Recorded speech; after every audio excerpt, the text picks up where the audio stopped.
మనం ఈ 2 రోజులుగా జరుగుతున్న పరిణామాలపైన ఒకసారి జనసేన నేత అన్నాడు హేమకుమార్ అడుగుదాం. హేమకుమార్ గారు చూస్తున్నారు కదా, మీ పార్టీకి చెందిన ఎమ్మెల్యే వ్యవహారం, రైల్వే కోడ్కు సంబంధించిన ఎమ్మెల్యే వ్యవహారం మనం చూస్తూ ఉన్నాము. ఆ బాధితురాలు కూడా హైదరాబాద్లో ఉంది. 2 రోజులుగా మీడియా సమావేశం ఏర్పాటు చేసి రోజుకొక వీడియో రిలీజ్ చేస్తుంది. ఆయన నన్ను ఏ రకంగా ఒక ఎమ్మెల్యే అని చెప్పేసి ఏ రకంగా నన్ను భయభ్రాంతులకు గురి చేశారు, 1.5 ఇయర్గా నన్ను ఏ రకంగా వంచారు అనేది ఆమె చెప్తూ ఒక నీరు పెట్టుకోవడం జరిగింది. ఆ వీడియోస్ కూడా రిలీజ్ చేసింది. నన్ను పెళ్లి చేసుకుంటానని చెప్పేసి మోసం చేశాడు కాబట్టి ఈరోజు వీడియోలు బయట పెట్టాను అనే విధంగా ఆమె చెప్తుంది. ఏంటి దీన్ని ఏ రకంగా చూస్తుంది జనసేన పార్టీ, అదేవిధంగా మీ నాయకుడు? నమస్కారం. ముందుగా మీకు ప్యానెల్లో ఉన్న వాళ్ళకి మరియు 60 కూడా నమస్కారం తెలియజేస్తున్నారు. నమస్తే. అది ఏదైతే జరిగిందో అది ఏఐ అనేది మేము ఆల్రెడీ పరీక్షించి నిన్న కూడా ప్రెస్ మీట్ ఇచ్చి దాని గురించి చెప్పడం కూడా జరిగింది. దాంట్లో క్షుణ్ణంగా పరీక్షిస్తే మనకు ఈజీగా అది అర్థమయ్యే అవకాశాలు ఉన్నాయి.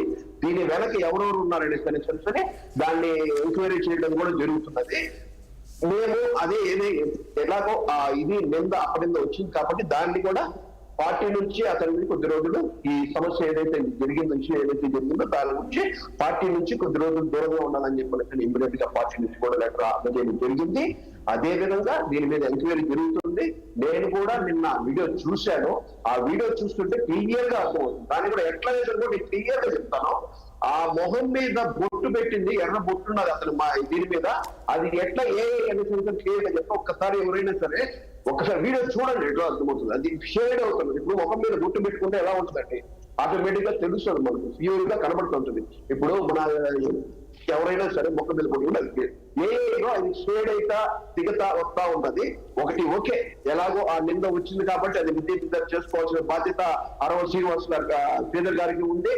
అదే విధంగా ఇంకోటి ఏంటంటే ఒక మహిళ కూడా ఆ విధంగా మాట్లాడు, ఆల్రెడీ పెళ్ళయింది, ఒక ఎమ్మెల్యేకి కంగ్రాచులేషన్ చెప్పి దాన్ని చేయాల్సిన అంతంత ఇదే అవసరం లేదు.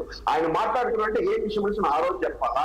ఒకేసారి 5 అపార్షన్లు చేస్తున్నారనేసి అంటే నేను నిజంగా మా పార్టీ కానీ మేము కానీ రాష్ట్ర ప్రభుత్వం కూడా ఈ రోజు ఖచ్చితంగా మహిళల పట్ల ఎంత గౌరవంగా అపారంగా మేము ఎంత ఇదిగా ఉంటామనే తెలిసిన ప్రతి ఒక్కరికి తెలుసు. కానీ అయినా కానీ తప్పు జరిగినప్పుడు ఖచ్చితంగా దాన్ని నిజ నిర్ధారణ చేసుకోవాల్సిన బాధ్యత అయితే మాత్రం ఎమ్మెల్యే గారు. అంటే ఒకటి హేమకుమార్ గారు ఒక పాయింట్ చెప్పండి నాకు. హేమకుమార్ గారు, ఇప్పుడు మీరు అందులో కనపడుతున్న వీడియో అతనే అనుకుంటున్నారా? మీరు ఆ ఎమ్మెల్యే మీ ఎమ్మెల్యేని అనుకోవచ్చా, శ్రీధర్ అనుకోవచ్చా? సార్ ఏదైనా పెట్టి దాన్ని ఖచ్చితంగా ఏఐ చేశారు. ఈ రోజు వచ్చిన ఆర్టిఫిషియల్ ఇంటెలిజెన్స్ లో ఏం జరుగుతుందనే విషయం కూడా మనకు తెలియదు. మనం 7 మాట్లాడుతుంటే నేను ఇంకొక మనిషిని కూడా పెట్టి మాట్లాడినట్టు కూడా కనబడుతుంది. నేను కూడా ఎందుకంటే ఒక మహిళ వచ్చి బయట కంప్లైంట్ ఇచ్చినప్పుడు, ఎందుకంటే మహిళ తెగించి బయటకు వచ్చి కంప్లైంట్ ఇచ్చేంత పరిస్థితి ఉండదు కదా. ఎవరైనా సరే వచ్చి బయటకు వచ్చి చెప్పుకున్నప్పుడు ఖచ్చితంగా దాని మీద నిజ నిర్ధారణ వాళ్ళు కమిటీ చేసి, మేము మా పార్టీ నుంచి కమిటీ చేసి ఏం జరిగిందన్న విషయాల మీద కూడా కమిటీ నిర్ణయిస్తుంది. దాన్ని బయటకు వచ్చే వరకు కూడా మనం దాని గురించి మాట్లాడుకోవచ్చు. కానీ ఒక విషయం హేమకుమార్, మీరు స్టార్టింగ్ లో ఒక మాట అన్నారు, ఏంటంటే దీని వెనక ఎవరున్నారు ఏంటి అనేది మాకు అన్ని తెలుసు అంటున్నారు. సో అది రాజకీయంగా ఎవరున్నా కూడా ఒక మహిళ ఏ రకంగా, ఒక మహిళ ఈ రోజు మీడియా ముందుకు వచ్చేసి నన్ను ఈ రకంగా చేశారు అని చెప్పుకోవడం అనేది ఎంతో వేధిస్తే తప్ప ఇలా బయటకు వచ్చి చెప్పుకోరు కదా. 4 గోళ్ల మధ్య అన్ని జరిగిన కాలాల వరకు బాగానే ఉన్నట్టు ఇదేంటి అతనితో ఎంతకాలం ఆల్రెడీ ఎంతకాలం నుంచి రన్ అవుతుందనే సరే మనకు తెలుసు. దాదాపు ఒక 1.5 ఇయర్ నుంచి సరే కానీ 5 అపార్షన్ చేసుకున్నామంటే నువ్వు ఇంతవరకు బయట చెప్పలేదంటే ఇద్దరి మధ్యలో ఏదో జరిగిందా ఏమన్న విషయంలో నాకు తెలియదు. ఎందుకంటే మనం జస్టిస్ చేసేది కాదు. ఎందుకంటే నిజం బయటకు వచ్చిన రోజు మాట్లాడాలా. ఇప్పుడు నేనేం మాట్లాడినా కూడా అది ఒక మహిళకి గురించి తప్పుగా మాట్లాడమా, లేదంటే ఒక ఎమ్మెల్యే గురించి తప్పుగా మాట్లాడడం అనేది కాదు. ఇది కావాలనే కొంతమంది ఆడ ఏదన్నా మరి ఒకటి అండి హేమకుమార్ గారు, అక్కడ మీకు అంత క్లియర్ గా వీడియో కనబడుతుంది, అక్కడ ఎమ్మెల్యే కనబడుతున్నారు, అయినప్పటికీ మీరు అతని పైన చర్యలు తీసుకోకుండా, సస్పెండ్ చేయకుండా ఈ రోజు ఒక కమిటీ వేయడం అంటే ఏంటి, ఏ రకంగా చూడాలి దీన్ని?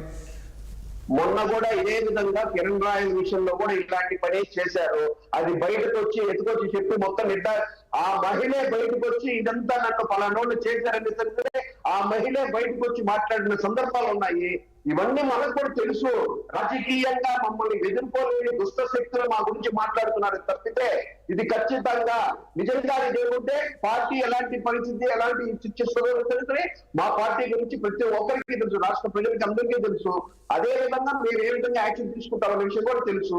అది ఆ రోజు కానీ ఈ రోజు జరుగుతున్న పరిస్థితి, ఎందుకంటే ఈ విషయం వరకు అయితే మాత్రము ఖచ్చితంగా నిజ నిర్ధారణ కావాలా, కమిటీ ఏదైతే చెప్తారో దాని వరకు వేసి ఉండాల్సి అయితే మాత్రం ఖచ్చితంగా తప్పదు సార్ అది.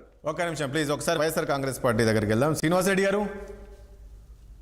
నమస్తే రాజేష్ గారు, మీకు హేమకుమార్ గారికి, ప్రసాద్ గారికి, శ్రీనివాసరావు గారికి గుడ్ ఈవినింగ్ అండి. శ్రీనివాస్ చెప్పండి, ఏంది ఈ వ్యవహారాన్ని ఎట్లా చూస్తారు మీరు? ఇక్కడ